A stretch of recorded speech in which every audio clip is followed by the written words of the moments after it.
guys, welcome to Meadowsweet Farm Fiber Arts Design Studio. My name's Bonnie.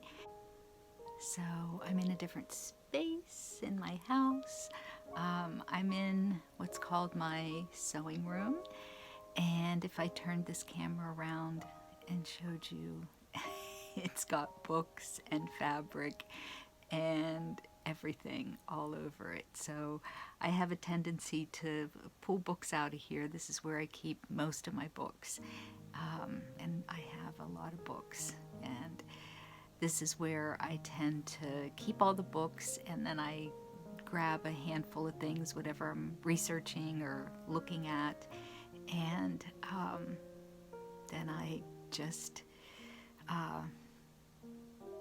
pile them up wherever I am, in my bedroom, in the family room, in the kitchen, wherever I'm working, and then I grab everything up and I just throw it in here. So, and I think, okay, I'll be back in here to clean all this mess up and get everything straightened out. So that's where I am right now. Before I start doing some projects in here, I have got to straighten everything up. So it'll happen. But this is a room that only I am in. It has, and I'll show it to you when it's cleaned up. I have a big light, used to be a paddle fan, but now it's a big kind of like a dining room light that's in the center of the room. And then I have a really pretty, I think it's like 1930s. It's one of those, it's like I think it was a Singer table, and it's got the metal top that has the leaves on either side with the white legs and the matching little white chairs. I've got a little work table, and that's where my sewing machine is, and I have all my books, and then I have all the projects that I'm working on. So yeah, this is where I sew, and so I just wanted to welcome everybody. For all of you who are returning, thank you so much for coming back. And for all you folks who are new, thanks so much for joining me. I hope you stay. If you like the content of my video, please hit the subscribe button and give me a thumbs up. Okay. As I get started, I don't know if my mom's watching or not, but if she is, hi Mom. I have been watching the most fabulous. It is like right up my alley as far as content and things that they're working on. It's Cabin Boy Knits, and I believe his name is Kevin. And then the co-host with him, or the other guy as they refer him to, is Jamie. And Jamie, I think, is a new knitter, and I hope it's Kevin. I hope. I'll feel bad if he watches this, and I'm not saying this, he won't ever watch this. But anyway, Kevin has been knitting for a while. He does natural dyeing. They talk about history, they talk about food, they harvest things from their garden. They live in this absolutely gorgeous log house in Canada in the woods, and they talk about white oak trees, and just, oh my gosh, it just looks so beautiful. So I just have really been inspired by them. And the other podcast that I watch, as I get all kinds of great ideas and inspiration, is Ninja Chickens. And it looks like my battery signal there. Sorry, I had to click that off. The other one is Ninja Chickens with Marie, and she just does so many like fabulous things with botanical fabric dyeing, and she did one episode where she was spinning using wire as a core for her hand spun, and she's just so talented.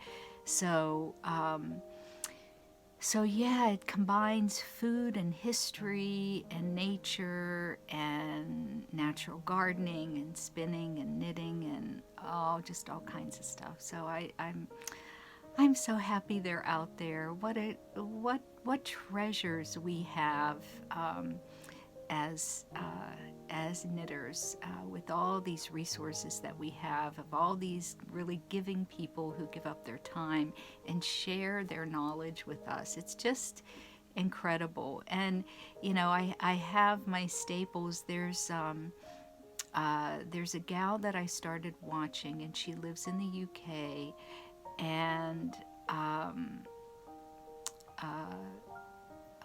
Stitches and Jacks, and I can't remember her name, but she just is lovely. She has this beautiful home, and the countryside, and the things, she is so talented, the things that she makes, and she's a fairly new podcaster. So I will try to remember to share all the links with all these folks that I've been watching and that I just thoroughly enjoy. So if any of you were watching some of the podcasts, the Canadian crocheter Deb, she's just fabulous. Gaina from Tales from Cuckoo Land, and of course Kate from The Last Homely House. And I've been watching the Vlogmases with Paula, and she's Stitches or Stitched by Mrs. D. One of my old-time favorites is Fibertown, and she is just absolutely, probably, she is so talented, just so talented. I heard from somebody, they sent me a note. I think that this gal is living in the UK, but her husband's father and his family lives in Washington, PA, and she mentioned Taylorstown, and I think there's somebody in Hickory that she knows. And it was like, oh my gosh, like, what? Here I am thinking, absolutely no one knows me except my mom. Hi, Mom. I don't know if she's watching or not. Anyway, it's what a small world that is, to have somebody, just stumble on me. I think she said she was either watching Tales from Cuckoo Land, Gaina, or she was watching Kate from The Last Homely House, and they both mentioned me in their podcasts, and voila, it was like old home week. So yeah, so if you have anything you want to add or say, or if you have any questions you want to ask me, feel free to ask me anything. But for anybody that's new, thank you so much for coming on board. I really appreciate it. So anyway, I'll share with you my little tiny Christmas tree. So we used to cut down one of the big trees that we have here on the farm, and I have cathedral ceilings in my family room. And this was the very last tree that we cut down, and I know it was probably 10 years ago, at least 10 years ago. And the girls were coming home, and they said, oh, Mom, we want a real tree. We have to have one of our trees like we always have. So at the time I had Gus, and Gus and I went to the stand of trees, and we cut down this massive tree. I dragged it all the way up to the house, and then I had to literally tie it to everything in my family room because it kept falling over. It was wild in there, and it literally reached the tippy top of the ceiling. So I think my ceilings are 20 feet at that point. So yeah, that was fun. But I think this year I will be spending Christmas in Bluefield. And so years ago, there was a husband and a wife that did ceramics in the little local community center here in Hickory. And at the time, I was president of the historical society in our community. And they had their little pottery studio in the basement, and they were also members of the historical society. So one day after our meeting, they showed me their little studio, and they were making those ceramic Christmas trees with the little lights. And oh, so that's my Christmas tree. So I'll share that with you, and I'm going to put my little wreaths on the door.